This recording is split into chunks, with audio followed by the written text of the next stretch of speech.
ಇವತ್ತು ಇದಾಯ್ತಲ್ಲ ಅಂತ ತುಂಬಾ ನೋವಾಗಿದೆ.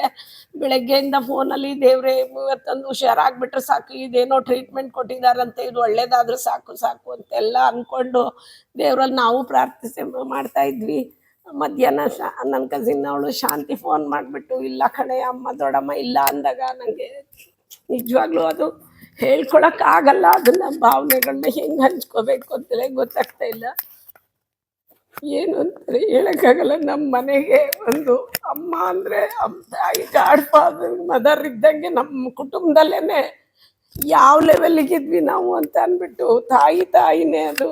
ಅವ್ರನ್ನ ನಾವು ಇವತ್ತು ಕಳ್ಕೊಂಡಿದೀವಿ ಅಂದ್ರೆ ಆ ದುಃಖ ಹೇಳ್ಕೊಳಕ್ ಆಗ್ತಾ ಇಲ್ಲ. ತುಂಬಾ ನೋವಾಗ್ತಾ ಇದೆ ಅದನ್ನ.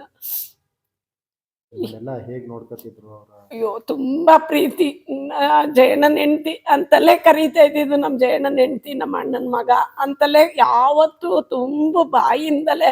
ಅಷ್ಟು ಹೋದ್ರೆ ನಮ್ಗೆ ಊಟಕ್ಕೆ ಬಡಿಸೋದ್ರಿಂದ ಹಿಡಿದು ಅವರೇ ನಿಂತು ಬಡಿಸೋರು. ಯಾರೊಂದು ಕೆಲಸದವ್ರ ಕೈಲಿ ಸರ್ವೆಂಟ್ಗಳು ಊಟ ಬಡಿಸಕ್ ಬಿಡ್ತಿರ್ಲಿಲ್ಲ. ಅವರೇ ನಿಂತು ಬಿಟ್ಟು ಊಟ ಹಾಕಕ್ಕೆ ನಿಂತ್ಕೊಳ್ಳೋರು. ನಾನು ಒಂದ್ಸತಿ ಹೋದಾಗ ಬಜ್ಜಿ ಮಾಡ್ತಾ ಇದ್ರು, ಅವಾಗ ಅವರೇ ನಾನು ಅಮ್ಮ ನೀವು ಮಾಡಾಕ್ಬೇಕು ನಮ್ಮ ಬಿಡಮ್ಮ ಅಂದರೆ ಬಿಡೆ ಏನೂ ಆಗಲ್ಲ ಅಂತ ಅಂದ್ಬಿಟ್ಟು ಅವ್ರನ್ನ ಕಿತ್ಕೊಂಡು ಬಜ್ಜಿ ಮಾಡಿ ನಮ್ಗೆ ಊಟಕ್ಕೆ ಕೊಡಿಸ್ತಿದ್ರು. ಅಷ್ಟು ನಿಂತು ಒಂದು ಹಸಿವಿಂದ ಆಚೆ ಹೋಗಂಗಿರ್ಲಿಲ್ಲ ಬಿಡಿ. ನಮ್ಮನ್ನ ಆ ರೀತಿ ನೋಡ್ಕೊಂಡಿದ್ದು ನಮ್ಮ ಕುಟುಂಬದವ್ರು ಎಲ್ಲರನ್ನೂ. ಊರಿಗೆ ಬಂದರು ಅಷ್ಟೇ, ಎಲ್ಲಿಗೆ ಬಂದರು ಅಷ್ಟೇ, ನಮ್ಮನ್ನೆಲ್ಲ ಅಷ್ಟೇ ಚೆನ್ನಾಗಿ ನೋಡ್ಕೊಳ್ಳೋರು. ಆ ಪ್ರೀತಿನ ಯಾರು ಕೊಡೋಕ್ಕಾಗಲ್ಲ. ಇವತ್ತು ಕಳ್ಕೊಂಡಿದ್ದೀವಿ ಅಂದರೆ ಆ ದುಃಖನ ತಡಿಯೋಕ್ಕೆ ನಮಗೆ ಶಕ್ತಿ ಇಲ್ಲ ಅನ್ನಂಗೆ ಆಗೋಗ್ಬಿಟ್ಟಿದೆ. ಅಷ್ಟು ನೋವಾಗಿದೆ ಅದು ವಿಚಾರದಲ್ಲಿ. ಅವ್ರಿಗೆ ಗೌಡ್ರಿಗೆ ಈಗ ಶಕ್ತಿ ಕೊಡಲಿ ಅಂತ ನಾವೆಲ್ಲ ಹಾರೈಸ್ಬೇಕಷ್ಟೇ ಆಗಿರೋದು ಈಗ ನಮ್ಮ ಕೈಯಲ್ಲಿ.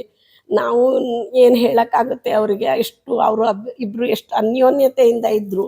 ಆ ಅನ್ಯೋನ್ಯತೆಯೇ ದೇವರು ಈಗ ಕಿತ್ಕೊಂಡ್ಬಿಟ್ನಲ್ಲ ಅಂತ ಬೇಜಾರಾಗುತ್ತೆ ಆ ಒಂದು ವಿಚಾರದಲ್ಲಿ. ಇನ್ನೊಂದು ಎಷ್ಟು ಅಲ್ಲ ಬದುಕಿದ್ರೂ ಆಸೆ ನಮಗಿದ್ದೇ ಇರುತ್ತಲ್ವ ನಮ್ಮ ಒಂದು ಇದರಲ್ಲಿ. ಇನ್ನೊಂಚೂರು ಹುಷಾರಾಗಿ ಬರಬೇಕಾಗಿತ್ತು ಅಂತ ಎಲ್ಲರಿಗೂ ಆಸೆ ಇತ್ತು. ಅದೊಂದು ದೇವರು ನೋವು ಕೊಟ್ಬಿಟ್ಟ. ಇದನ್ನ ತಡ್ಕೊಳಕ್ಕಾಗಲಿದ್ದ ನೋವು. ಇದನ್ನು ಮಾತ್ರ ತುಂಬ ಹಿಂಸೆ ಆಗುತ್ತೆ. ಇದು ಹೇಳ್ಕೊಳಕ್ಕೆ ಏನು ಅಂತ ಹೇಳ್ಕೊಳ್ಳೋದು ಅಂತ ಆಗ್ತಾ ಇಲ್ಲ ಇಷ್ಟು.